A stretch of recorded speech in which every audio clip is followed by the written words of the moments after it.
So AI whole People's Church আৰু ইয়াত থকা এয়া হ'ল জনতাৰ অভিযোগনামা। এই জনতাৰ অভিযোগনামাত আমি জনতাৰ মাজৰ পৰা অহা বিভিন্ন অভিযোগ সম্বলিত কৰি ইয়াক আমি সংলিষ্ট কৰিছোঁ। মই মাত্ৰ এই 20টা অভিযোগ অসমীয়াতে পঢ়ি দিব খুজিছোঁ। মই সকলোকে আমাৰ ব্লক কমিটিৰ প্ৰেচিডেণ্টসকল আপোনালোকে সকলোৱে ইয়াৰ কপি পাব। মই আপোনালোকৰ জ্ঞাতাৰ্থে এই 20টা অভিযোগ যিটো আমি সম্বলিত কৰিছোঁ, এই 20টা অভিযোগ মই থোৰতে পঢ়ি দিব খুজিছোঁ। প্ৰথম অভিযোগ হ'ল দিছপুৰত এক কেন্দ্ৰীভূত চিণ্ডিকেট ৰাজৰ যোগেদি হিমন্ত বিশ্ব শৰ্মাৰ চৰকাৰে এক অবৈধ সমান্তৰাল অৰ্থ ব্যৱস্থা স্থাপন কৰিছে, যিটো অসমৰ ইতিহাসত কেতিয়াও হোৱা নাছিল। 2 নম্বৰ অভিযোগটো হ'ল মুখ্যমন্ত্ৰী ডক্টৰ হিমন্ত বিশ্ব শৰ্মা, তেওঁৰ ঘনিষ্ঠ সহযোগী মন্ত্ৰীসকল আৰু নিজৰ পৰিয়ালৰ সদস্যসকলৰ দ্বাৰা ব্যাপক দুৰ্নীতি আৰু অবৈধ সম্পত্তি আহৰণ। 3 নম্বৰ অভিযোগটো হ'ল যে CAGৰ সাৱধানবাণী স্বত্তেও অদায়িত্বশীলভাৱে অসমৰ হিমন্ত বিশ্ব শৰ্মাৰ চৰকাৰে চৰকাৰৰ ঋণৰ পৰিমাণ ক্ৰমাগতভাৱে বৃদ্ধি কৰি আহিছে আৰু এক অৰ্থনৈতিক কুব্যৱস্থাৰ যোগেদি অসমৰ প্ৰচলিত অৰ্থ ব্যৱস্থা, চৰকাৰী অৰ্থ ব্যৱস্থাটো নিশকতীয়া কৰি পেলাইছে। 4 নম্বৰ অভিযোগটো হ'ল দশকজোৰা প্ৰতিশ্ৰুতি স্বত্তেও অসমৰ 6টা জনগোষ্ঠী অনুসূচিত জনজাতি চিভিল ট্ৰাইব ষ্টেটাছ মৰ্যাদা প্ৰদানত এই বিজেপি চৰকাৰ ব্যৰ্থ হৈছে। 5 নম্বৰ অভিযোগটো হ'ল খিলঞ্জীয়াক উচ্ছেদ কৰি অসমৰ খিলঞ্জীয়াৰ মাটি বাহিৰৰ আদানী জাতীয় কৰ্পৰেট গ্ৰুপক গতাই দিয়া হৈছে। 6 নম্বৰ অভিযোগটো হ'ল 1985 চনতে সৰ্বসন্মতি স্বাক্ষৰিত হোৱা অসম চুক্তিৰ প্ৰতি এই চৰকাৰে চৰম বিশ্বাসঘাতকতা কৰিছে। অসমীয়াৰ পৰিচয় সুৰক্ষিত কৰা 6 নম্বৰ দফা আজি পৰ্যন্ত ইচ্ছাকৃতভাৱে এই হিমন্ত বিশ্ব শৰ্মা চৰকাৰে কাৰ্যকৰী নকৰিল। 7 নম্বৰ অভিযোগটো হ'ল যে গোটেই NRC প্ৰক্ৰিয়া স্থবিৰ কৰি বিজেপিয়ে ৰাইজৰ মাজত ভয় আৰু ত্ৰাসৰ সৃষ্টি কৰা কাম অবিৰতভাৱে চলাই গৈছে।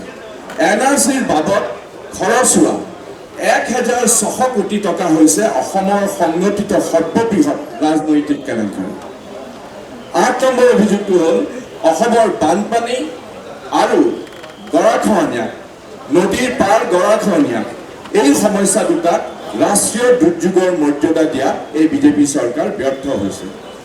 9 নম্বৰ অভিযোগটো হ'ল যে বিজেপিৰ যুৱ ৰপ্তানি নীতি, নতুন চাকৰি সৃষ্টি কৰাত এই বিজেপি চৰকাৰ সম্পূৰ্ণৰূপে ব্যৰ্থ হৈছে।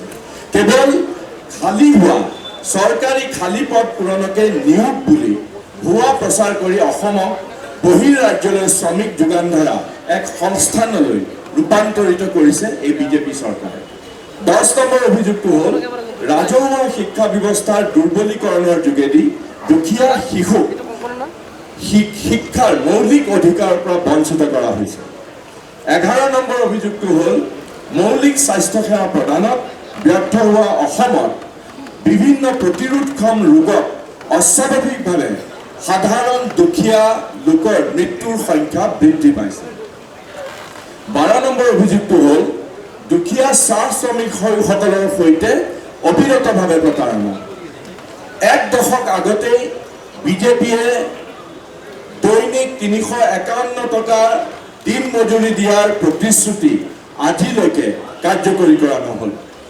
13 নম্বৰ অভিযোগটো হ'ল যে পক্ষপাত দুষ্টভাৱে সাধাৰণ লোকৰ ওপৰত বিজেপি চৰকাৰে এক বুলডোজাৰ নীতি প্ৰয়োগ কৰি আহিছে। 14 নম্বৰ অভিযোগটো হ'ল আতংকিত পৰিৱেশ সৃষ্টি আৰু এনকাউণ্টাৰৰ যোগেদি বিজেপি চৰকাৰৰ কাউবৰ শাসন ব্যৱস্থা। 15 নম্বৰ অভিযোগটো হ'ল মহিলা আৰু শিশুৰ প্ৰতি অপৰাধ, যৌন নিৰ্যাতন আৰু মানৱ সৰবৰাহৰ দিশে অসমে আমাক সকলোকে লজ্জিত কৰি ভাৰতৰ ভিতৰত এক অভিলেখ কৰিছে।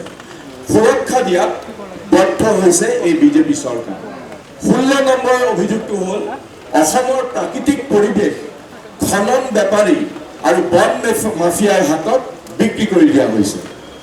17 নম্বৰৰ অভিযোগটো হ'ল বিজেপি চৰকাৰে অসমৰ চাৰিওফালে বিয়পি পৰা ড্ৰাগছৰ সমস্যাৰ সমাধানক আওকাণ কৰি কেতিয়াবা মাজে মাজে খালি PR ষ্টাণ্ট হিচাপে আংশিকভাৱে এই ড্ৰাগছ জব্দ কৰি বাহ লোৱাৰ প্ৰচাৰ চলাইছে।